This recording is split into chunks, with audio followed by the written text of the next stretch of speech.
আসসালামু আলাইকুম রহমতুল্লাহ বারাকাতু। আমি মৌলানা মোহাম্মদ আব্দুল আলিম বলছি, মসজিদের ইমাম ও খতিব।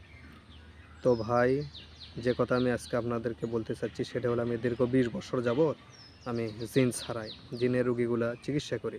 যাদেরকে জিন ধরে সেই জিনগুলো আমি ছাড়াই। তা আপনাদের ফ্যামিলির মধ্যে যাদের এরকম সমস্যা আছে, জিনে ধরছে, অবশ্যই আপনারা নিয়ে আসবেন দয়া করে, মেহেরবানি করে। আমি ইনশাল্লাহ কোরআনের আয়াত দ্বারা, কোরআন দ্বারা শতভাগ চিকিৎসা দেওয়ার চেষ্টা করব। তবে চিকিৎসার আগে অগ্রিম কোনো টাকা আপনাদের কাছ থেকে গ্রহণ করা হয় না, চুক্তিও করা হয় না।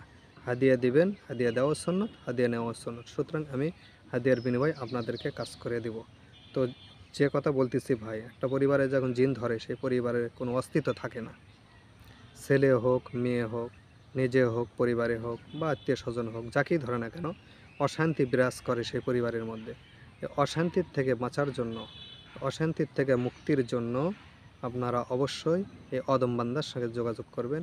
ইনশাল্লাহ যোগাযোগ করলে শতভাগ আপনারা চিকিৎসা পাবেন। তার কারণ বর্তমান সমাজে, বর্তমান যুগে যে সমস্যাটা সবচাইতে বেশি, সেটা ব্ল্যাক ম্যাজিক দিন দিন বেড়েই চলছে। তাবিজ মোতা বাড়িতে, তাবিজ মতিয়ে নিজের ফ্যামিলির মধ্যে দ্বন্দ্ব কলহ বাজিয়ে দেওয়া, সংসারের মধ্যে অশান্তি সৃষ্টি করে দেওয়া, ব্যবসা বাণিজ্য নষ্ট করে দেওয়া, ছেলে মেয়েদের মধ্যে অশান্তি সৃষ্টি করে দেওয়া, পরিবারকে বিচ্ছিন্ন করে দেওয়া, বিচ্ছেদ করে দেওয়া, এই কাজগুলো বর্তমানে দিন দিন বেড়েই চলছে। আর এগুলিকে সমাধান করার জন্য আমি এই অদম বান্দা উঠে পড়ে লেগেছি, চেষ্টা করে যাইতেছি। মানুষে নষ্ট করতেছে, আর আমরা সেগুলিকে সমাধান করার জন্য আমাদের যে কত কষ্ট আর কত পরিশ্রম, তাকে আল্লাহ পাকই ভালো জানি ভাই। সেটা আপনাদেরকে বুঝিয়ে বলা যাবে না, সেটা আমরা জানি। আমরা কষ্ট করি, পরিশ্রম করি, এই কাজগুলো যে হয়তো আমরা করি, তখন আমরা বুঝি যে একটা কালা জাদু, একটা ব্ল্যাক ম্যাজিক, সেগুলি শরীর থেকে বের করা বা একটা রুগীকে সুস্থ করার মালিক তো আল্লাহ। তার পেছে মেহনত করা, তাকে সুস্থর জন্য তদবির করা, যে কত কষ্ট আর কত কিছু করতে হয় একটা রুগীকে সুস্থর জন্য, যা বলার মতো না। তো যাই হোক, আপনারা আমার কথাগুলো শুনতে পারছেন, বুঝতে পারছেন যে আমি কি কাজ করি, আমার কর্ম কী।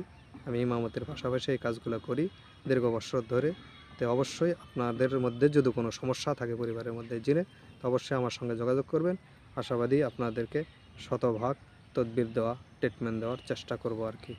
আমি আজকে এখানেই বিদায় নিতেছি। আল্লাহ পাক আপনাদের সবাইকে ভালো রাখুক, সুন্দর রাখুক, সুস্থ রাখুক, সুস্বাস্থ্য কামনা করি। আপনারাও আমার জন্য দোয়া করবেন। আসসালামু আলাইকুম রহমতুল্লাহি ওয়া বারাকাতুহু।